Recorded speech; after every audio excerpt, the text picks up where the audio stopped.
This episode is a real and honest account of how a father of four cleared 900,000 Singapore dollars in debt. How has this journey shaped him and his relationship with money?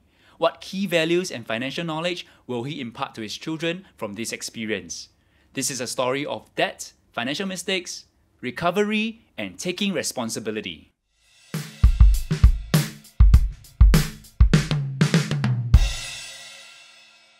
Hello, my name is Andrew and welcome to another Chill with TLC session. In this series, we hope to bring on interesting and relevant people to help us learn better from various perspectives. Life is not always about learning from the people you agree with. Different perspectives shape us to be more well-rounded in our thinking. So in the pursuit of the life we love, while managing our finances well, my guest today is a serial entrepreneur in the recruitment, career search, and HR consultancy space. He also has his own podcast and YouTube. You can check out his work at adriantan.com.sg. But today, he's going to share with us a personal story of how he has overcome his debts while raising a family of 4 kids at the same time. Let's welcome Adrian. So take us through your story. So what were the events or series of events that got you into debt? So I think the whole thing really started around when I was 24 years old, and it was really way back. And when I first started my business, I also just applied and gotten my first credit card. And when you get your first credit card without the right amount of financial literacy and training, right, you sure anyhow spend on Freedom, the credit card. Yes, it's freedom. And what happened, of course, as I started my first business with a few friends, we did not pay ourselves salary for, I think, close to 1.5 years. In fact, when we got our first paycheck, it was $300 each. We were so bloody happy. But before that, we have to sustain. And since there's no income, there's only one way to pay for stuff, which is to use credit card. So I essentially became what is termed as a revolver. Just keep spending and then every month pay the bare minimum. And that was how I managed to sustain myself until, of course, started to draw salary. Now, the prudent thing, of course, okay, I draw salary, I should clear all the debt. No, you got more money, you want to spend more. So that is how it snowballs over time. And of course, it went up, it came down. But also at certain juncture in my business, I had to finance something. I have to become the bridge loan for something that's happening at work. And being a very naive business person, I just do it with no condition attached. So if I have to bridge, I'll bridge. If I have to incur the interest, I will do it in my personal capacity. I wouldn't affect the business. But of course, over time, it really affected myself. To the extent at the peak of it, I remember I was owing the bank close to $900,000. It's almost a million there. Okay. Help me understand the term revolver. So it's a term used to describe this behavior or? From my understanding, yes. So you basically just spend as per normal on your credit card, but when a statement comes, typically you are encouraged to pay everything that is due, or you can pay the minimum. So for people who consistently pay the minimum, they call them a revolver. Okay. Wonder where did that term come from? Did it come from a revolver gun or something? I think more of, I have no idea. Okay, anyway, that's the behavior. So it's a combination of you running your own business and having credit card, and also you having to take a bridge loan. And it accumulates. So can I say this is the main event that caused you to rack up debt to 900,000? Yes. If not, it's not a one-off incident. It really built up and snowballed over time. So as I said, there are of course good times where I'm cash flow positive, but there were also bad times. And also from a business perspective, I wasn't really the most savvy business person. The 10, 20-year-old ago, Adrian. So it also led me to a lot of stupid business decision that of course resulted in the company needing more money, and again that is where I came out as a white knight again. So that's your first business? Yes, that's right. Okay. Don't mind if you paint me a bit more details. So like how long did it take for you to get to $900,000 in debt? What happened in between? So I was managing the business for close to 11 years, and actually the 900,000 was close to the end of it. Yeah, so towards the tail end, and the $900,000 is also include a huge portion of bridging, which could easily be fixed. So essentially, what we do back in the business is a recruitment business, but we also do payroll outsourcing. So one of the things that we have to do is we have to pay money out to employees of other companies, and then customer will pay us. Now, in typical circumstances, especially for one of our big customers, they will pay us in advance. Then we will pay out to their employees, and we will take the difference as margin. But sometimes the cash flow is so tight. When they pay us, we need to use the money to do other things first. And then we are in a situation we don't have sufficient money to pay the employee. So that is where I come in to bridge. So of course, after the incident, I think immediately we managed to get a next wave of cash flow and we cleared off most of it. But having said that, I think after I exited from the business, plus all my cash out, everything, I still owe the bank, I think, close to $500,000. It's a personal loan, not a business loan. It's all of it are personal loan. Yes, because as I mentioned earlier on, I was living in my fantasy to be a white knight for my own business. So everything I incur at the personal level. You gotta save the day, right? Yeah, there were business loans, but of course that one is very much separated. Company will just slowly pay it down. Right. So 11 years. I mean, you didn't get to $900,000 right from the start. Was there a moment you realized, okay, this is it, man. This is serious. I better do something about it. Oh, yes. So there was a moment where I thought I need to seek help. So I was searching around on what to do. And one of the key things, if you were to do any search in Singapore, the primary advice is for you to go to CCS, Credit Counselling Singapore. I think they are an NGO, but essentially they will have people to help better understand your financial situation, help you to even reach out to all your banks to do debt consolidation, and even maybe to the extent to help you to submit for bankruptcy. So I registered for one of the events because for anything that you want to do with them, you need to attend their workshop first, and it's a group workshop. So I attended one of it, and it really gave me a better understanding of what needs to be done. And I guess in a way, it also helped me feel better because I realized when I was at the event, some people got it worse. So I remember in one session, the lecturer or the trainer was asking people, so, how many of you owe more than 1 million? And then this guy put up hand, I owe 1.6. And then the guy put up hand, I owe 2.3. And in my head, I'm like, okay, actually I'm not so bad. But still, it also helped me to understand that the debt situation, especially in Singapore, is quite troubling because CCS at that point in time, I think until today, they hold 3 sessions per week. And each session, I think estimated maybe about 80 over people. I still remember the session was held at one of the room in National Library in Bugis. And it's always full house. And of course, if you look at all the stats, Singaporeans or Singapore in general has a very high portion of unsecured loans, and it's going up year by year. So all this really hits me. But having said that, this session was attended many, many years back. So I've learned something, but it did not really, I guess, hit me at that point in time hard enough to really take action. I did take action, but it's very incremental. Okay, do you remember how many years back was it? This was probably, I would say, 9 years back. 9 years ago. So 3 sessions per week, and each time it was full house, about 80 people roughly, you're saying. And that's just one agency, right? Yep, correct. Yeah, so you Googled or you went to do a research and you found this CCS, Credit Counselling Singapore. Okay. What goes on in a typical session? It seems like a seminar style, everyone is in the same room, and then you have someone asking, okay, who owe more than 1 million? Yeah, tell us a bit more.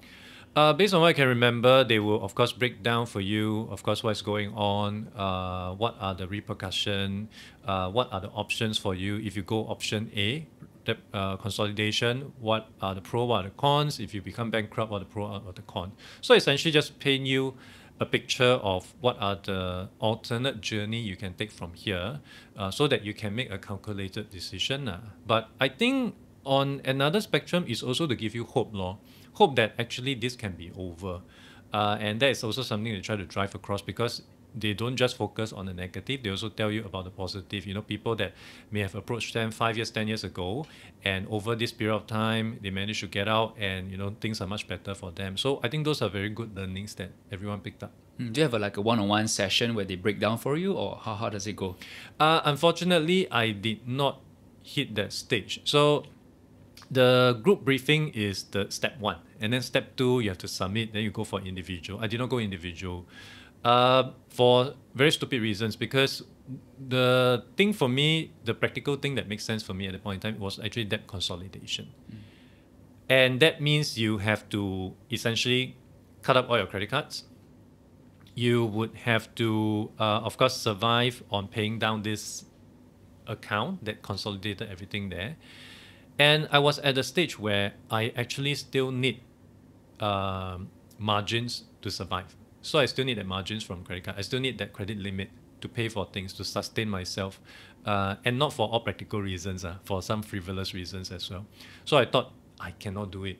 So I took things into my own hand and try to see where I can cut corners and do and all that. But I think until you really have a very disciplined approach, all those are just vanity actions. It really does not really help anything. It's just shifting money from here to there. It's like one of the common thing that I believe a lot of people like myself would have done is to borrow from one bank to pay another bank. Mm-hmm. Yeah. So in order to, because you may not have even sufficient money to pay off credit card A, but you have limit with credit card B. So you just borrow from them and you pay over credit card A. And when B comes to you with a statement, bank due and all that, then you continue to look for others. So I was playing this game for the longest time, and I tell you, it's so painful because you will reach a stage, you don't even recall when you are due for which card because you have so many outstanding. And it became this round robin musical chair thing that isn't just fun to play. It's not fun at all.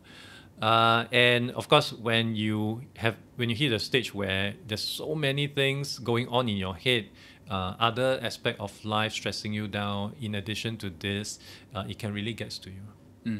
So let me understand the whole timeline and break it down, and then we can go into the details of each step of the way. Because while in preparing for this interview, I went to read up like success stories of clearing debt, but sometimes it's very surface level, or you don't really get a lot of details. And prior to the call, you and I we chat about it, and I think you have a very great story. You're very willing to share, so I think we can really go into the story and understand what are the things that we might not expect when we talk about debt. So you were running your business about 11 years, and then your only source of income was from your business, and then you were racking up credit card debt, you're taking personal loans, and then you realize you need help, and therefore you went to Credit Counselling Singapore, and then there's the debt consolidation process. I want to dig a bit deeper into the part when you realize you need help, and you took the initiative to look for CCS. So what was it really that drove you to look for help? Well, I guess it is the realization that I cannot play this revolving game or borrow from A to pay B kind of game in a very sustainable manner. To another extent, I guess it's also because it coincided with the arrival of my first kid, and that became an eye-opener for me that I cannot just eat ramen or instant noodle every day. I need to also prepare for my kid. So that really cements my actual journey in trying to take the first few baby steps to clearing of all this debt. So the arrival of your newborn. Okay, so you're still running your business before that, and then you got married, and then you have your first kid, right? So like, what is it like? I mean, you got a wedding, and in between you're still like racking out debt, right? Like, what was the emotional process for you? Oh, it was tough. Of course, when the amount is low and you know that good times are coming, you don't really care much about it. But when you're really down and out, I remember I literally woke up in cold sweat almost every night. And every night I try not to sleep because I know that when I sleep, it is the next day. It is one day closer to the bank knocking on my door. And of course, you have situation where, you get advance notice from bank, they'll send you the red letter, they may call you, then you tend to avoid calls from... When you receive a phone call, do you yes, get all those sweat? unlisted number, Right. you get cold sweat and all that, very PTSD That's stressful, kind of experience. And of course, when you have to go out and buy something, sometimes even groceries, and the card will not go through. So all these are really very embarrassing, especially when emergency come along. So you can, don't buy another bag, another computer. All these are good to have. But sometimes, emergency, need to pay for a hospital bill, need to pay for a leakage repair. And you realize you don't have the money. That is when it really hits you. I've been cash strapped for a period of time in my life because I was jobless for a year, thereabouts. And while I did not incur debt, but I can feel the whole constraints. Like you top up your EasyLink card, $10. That's it, because you have the budget, right? You cannot do more than that. But $10 gets used up very quickly, and then you have to really think about what meal and how much you spend and all that. But I'm sure it must be like 10 times more difficult for you, right, in your daily life. For sure, yeah, because there's so many, and as I was saying earlier on, I did not make the wisest personal financial decision along the way. When I was still running my first business, when time seems to be better, over and above moving from a HDB to a penthouse, we bought a BMW. And honestly, that is the worst decision ever, because even though things look good, but we were not completely debt free. So it's quite stupid to jump from this where we were to something even worse, and that means we have to finance even more stuff, the car, the house, and that naturally took a toll on the amount of money we can save, or the amount of extra money that can be made to be used as debt pay down. So again, that created a new situation, or amplified the situation for us. So there were times when the business was good and you bought a car, you moved into a penthouse, but there were times when the business need more bridging loans, and then you took out loans, and all of this is while the previous loans were still racking up in the correct background, right? And as you know, house and car not so liquid one. Not because, tomorrow I'm in debt, okay, let's sell my car, sell my house. You can't do that. There's a lot of things in play. There's you have to buy the house, and you have to, I think my loan locked us in for, I can't remember, 2-4 years, I can't remember. That means your house is not liquid at all. And car, in Singapore especially, you sell, you should lose money. So all that play a part in the manifestation of this situation. How do you affect your relations with your family? I think it can really be very bad because of this thing that always is clouding in my head. A lot of one tend to be very snappy, very temperamental, and you can't really think straight. And to a large extent, you also tend to look at ways to not really solve the problem, but try to make you forget. Things like smoking, drinking a lot. It helps you to forget for the time being. Of course, it hits you even worse the next day. But having said that, those are the stuff that I think is quite common for many people when they are under tremendous amount of stress. They will just try to look for small little outlets to make themselves feel better, and that was what I did as well. Were there like moments, if you think back, like you shouldn't have done it, and it was due to the amount of stress that you were under, and therefore like maybe you snapped at a loved one, or you said something you shouldn't have said? Do you recall something like that? I recall I had a few times, because of the amount of stress that I was handling at that point in time, I actually slapped my son across his cheek, and I felt very bad because he was very young, very, very young. But he did something which I thought at that point in time wasn't right, and I snapped and I did that. So these are things that in today's context I would not do, because firstly I would catch myself doing that. And I think also I would be more present and be more mindful of what am I trying to achieve by doing all this kind of stuff. Okay. How did your parents, take to your situation? Did you tell them about it? My father passed away when I was in Sec 1, so that was when I was 14. And my mom, she knew at one point in time. I actually reached out to her for help, but she wasn't able to support and help me, so I just have to type through on my own. We were at that point in time just looking at ways we can try to find money, pay things down here and there, try to push things off. And honestly speaking, if I were to imagine myself back then, I really have no idea how I managed to get out of that situation. But I guess the thing is, if you work hard enough, if you have a plan and you work towards it, it's definitely doable. Okay, so earlier on you were mentioning about debt consolidation. Could you help us understand a bit about the whole process of paying down a debt? And you mentioned you have to cut your credit cards, right? But is it like a legal procedure, or you have to do it on your own? How does it work? So there's two ways. The do it on your own way, of course, means literally you just cut up your card so you don't spend. But no one is overlooking you, right? That's true. So you need a lot of discipline, which is why in Singapore there's this thing called DCP, Debt consolidation plan. I think I should have gotten it correct. I did not pursue it, but I did read up on it. So essentially, I think again CCS will come into the picture, or you can even approach one of the bank. There's a few banks that actually has this option, and what they will do is if they approve and accept you as a customer, you have to work out, of course, how much you owe across all the different banks in Singapore.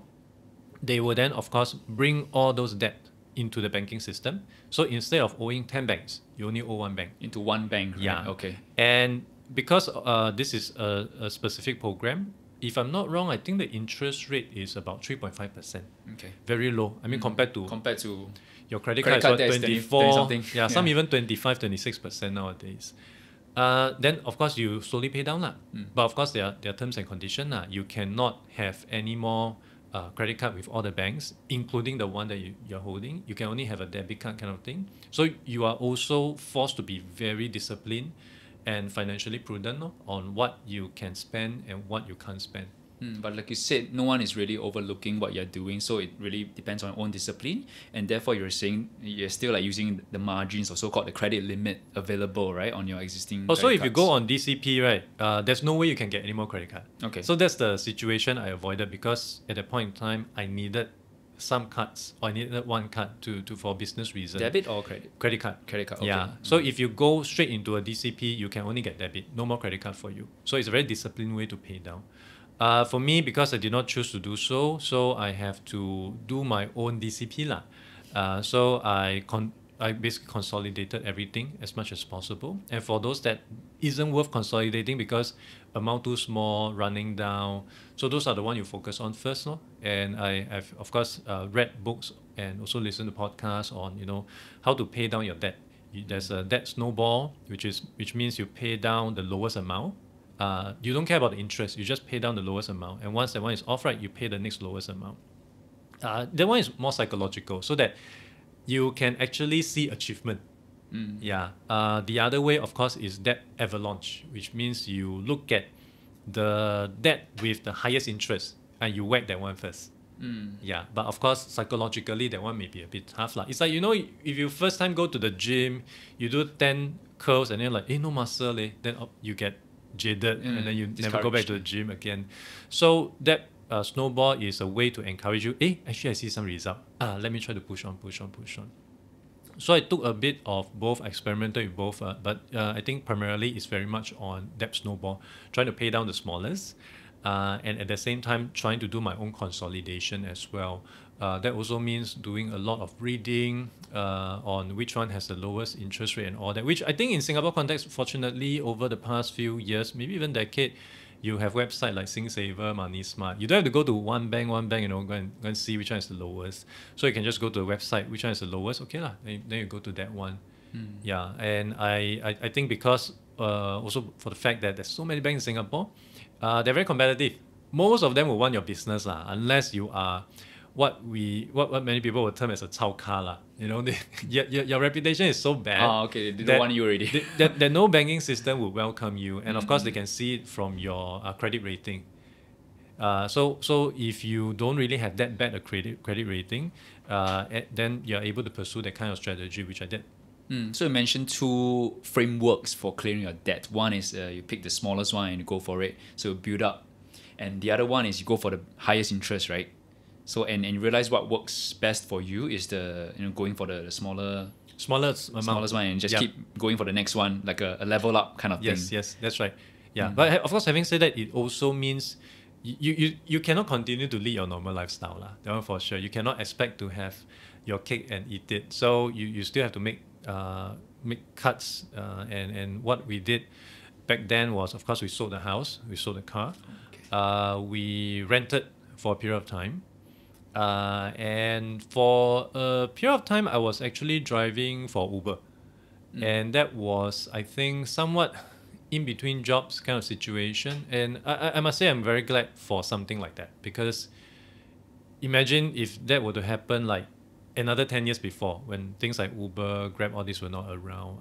It would be so much harder for anyone with the right asset to make a living or to get more money in order to sustain themselves.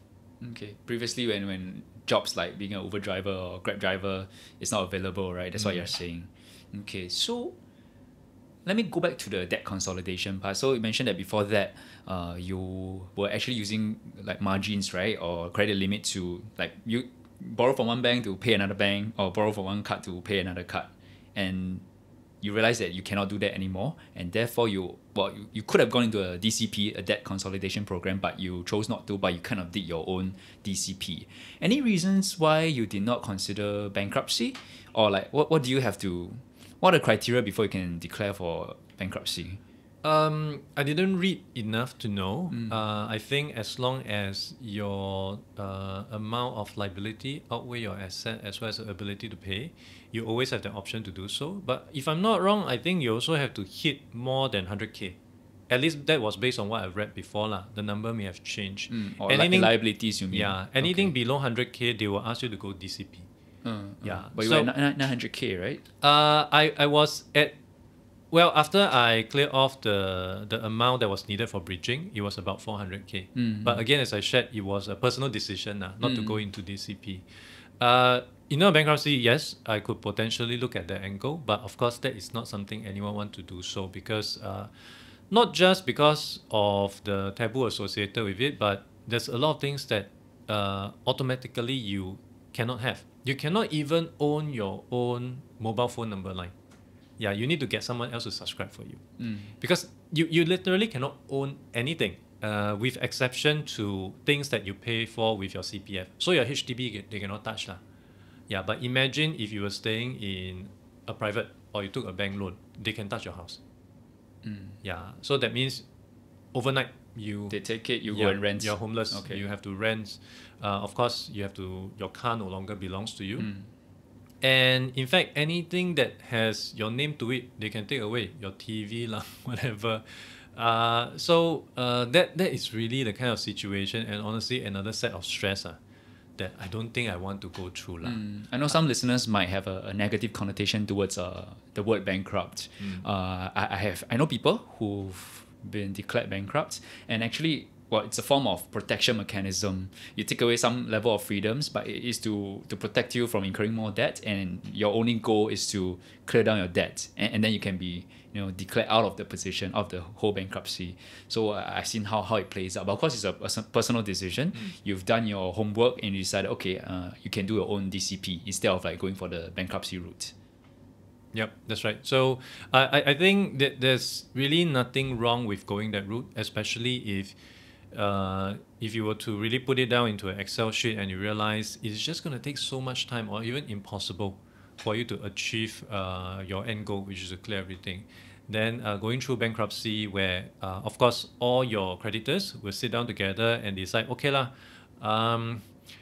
I would absorb 90% of what is owed, so just pay me a 10% and all that, and then you just work towards a plan. So from my understanding, once you're bankrupt, of course you will have to put together a plan.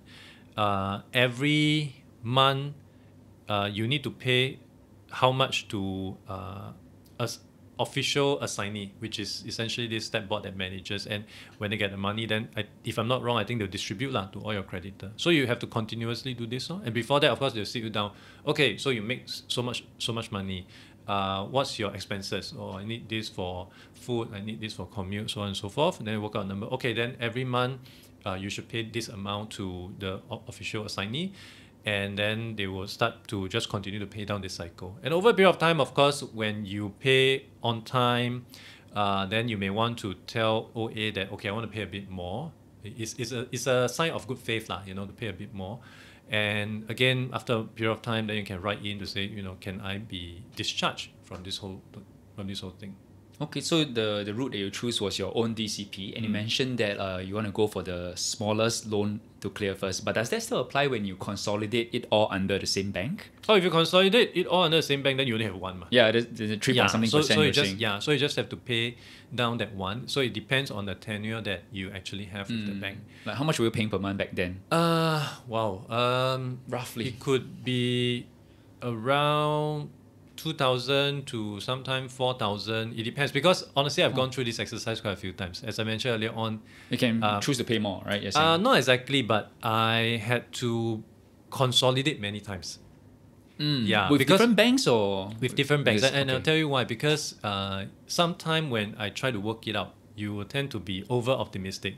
You will tell yourself, okay lah, I would just have a 12 months plan. So I'll tell the bank, I want 12 months installment. That might be 5K, I don't know, 10K. Around there. 5K? Thinking that month. everything sui, you can 12 you within 12 months you can clear everything. And then shit happens lah. Or you may overcommit yourself, or maybe you are just not disciplined enough to keep up with the amount. And when month 12 hit and you realize I still owe them 50%. How? Then you have to go to another bank to borrow the Reconsolidate. balance, to clear this one off, and then that starts another 12-month track lah, or how many months that you have planned for. Then that new consolidation might be, I don't know, 4K, for example, per month, right? And then your main source of income at this point in time is your employment and some side hustles, side gigs that you're doing. Is that correct? Yes. So correct. sometimes there might be, fluctuations in the income, and therefore it's very stressful. Or and also pay at the that full. point in time, it's not just my employment, because I also started a few businesses, and I was also in between certain jobs which were not exactly very stable lah. So there was also a lot of changes, and of course with all these changes, it also means that your income is not stable. It's not stable, right? It's very hard to plan. make the projection. No. Okay. Did you take loans for those new businesses that you started during this period of time? No. Not at all. Fortunately, all my businesses all bootstrap. Okay. Would you consider that like a lesson learned, and therefore like you have a different way of approaching your business? Well, even for my first business, we bootstrap, but I guess it's also because we never had the concept of getting seed money. In today's context, of course, looking at the business side, I think I would actually get seed money because for a variety of reasons. Not so much because I do not want to get myself into a situation, but more for business scalability, the speed and efficiency instead. But at a personal level, of course, you wouldn't try to touch on any more borrowings. Okay. So can I say that from a logical point of view, right? The steps to clear a debt is to reconsolidate it. So that's easy instead of like coming from all different directions, right? Different banks issuing you the statements. So you have it under one place, you know the amount of interest, you have the set amount that you pay every month, and depending on how long the tenure is. And then just every month make sure that your income covers that amount that you're paying out, and then whatever is left is for your daily expenditure, and you don't spend so much. Eat hawker center instead of restaurants, for example. That's logically the step, right? That's logically the step. But I just want to add one more thing. You would think that, okay, if I make 10K, for example, I clear all my expenses, food, everything in, I'm left with 5K. 5K I pay to the bank to pay down my debt. That seems logical. But often one will overlook emergency fund. So if you just make sure that you net zero with no emergency fund buffered into this whole thing, you will definitely, inevitably, come across a situation entirely outside of your control that will just happen. An example. For example, car repair. Car repair. But that's because you have your car. Yes. Okay. Or maybe something happened at home. The fridge broke down. Okay. You need to get someone to fix a toilet. Or someone has to go into the hospital. Someone falls sick. Need to do an emergency surgery and all that. If you don't buffer for all this, I tell you, you're going through another spiral. And I've gone through so many spiral because I pack everything so nicely in my attempt and in my haste to quickly pay down. There's no emergency fund. Yeah, it is so tight that even if something unexpected, $1 come out, you also get caught, dumbfounded. So that is something that you have to buffer in. And even though it may lengthen the period of your pay down, it will definitely give you a much more sanity check, because one thing is for sure, the unexpected will always happen. You cannot control it. But when it happens, oh, okay, I don't have to worry. I have my emergency fund. I just trigger. And then over time, I try to put back as much as I can. I mean, it's like how Singapore government is dealing with the pandemic is because we managed to save so much money over the past few budget. They can, we're gonna take so many billion of dollars just to safeguard the airline, this and that. But if that has never been planned for from the get-go, we would be in a very bad situation now. So you're saying you pack everything in a box so neatly, there's no more room to maneuver, and emergencies will happen. So you got to factor that in your payments. Correct. Okay, but you see, so that's the whole logical process. But we know paying down debt is so hard, right? What's the biggest challenge in your opinion? Biggest challenge would be all those kind of things that would attract your eye, all the shiny objects. that will come along your way, and sometimes you get influence from your friends to get into this, to buy this, buy that. And if you love to travel, going for any traveling trip, especially as a family, is going to set you back by so much money. And those are stuff that it's very hard to say no logically, because it's really very tempting to go through and incur all that. And of course, sometimes you may also have situation when you have some specific events like Euro World Cup. You meet with your friends, hey, I want to put some money behind it. Oh, okay, put some money behind it. And also, I think this happened about 3-4 years ago. And this was again in my haste to quickly pay down my debt. That was at the peak of ICO, initial coin offering. This is a term from people in the crypto scene. Essentially, it's like IPO, but instead it's more of a coin that they issue, and the coin supposedly has some value. So I took about $10,000, invested in 3 of them. Almost zero due diligence. Back then it was very frenzy, hype. Yeah, right? it's very cowboy, and I have a friend who's a pool master. So it basically is like, you should do this. I'm going all in to the moon, all those kind of stuff. So you're like, okay, let that me. sounds familiar. To the moon. Yeah. Okay, it's still being used nowadays. So I just put in $10,000, bought 3. I was thinking, okay if this one can 3x, 5x, 10x, I can help you, right? Yeah. But of course, instead of going up, it went down. So I think my 10K right now is worth less than $50, I think. Yeah, a lot of them fizzle out after 2017. So these are things that it will come, and when it came, you just feel that it seems like the right gamble to take. And when you take it and then realize it's actually going to set you back even more, then that is where you wake up. But that only happened when you really got the slap in the face. That was part 1 of Adrian's story. In the next episode, we'll get an update on his debt situation, how he's educating his children about finances from this experience, and what's next for him. Subscribe, follow, turn on notifications so that you don't miss it.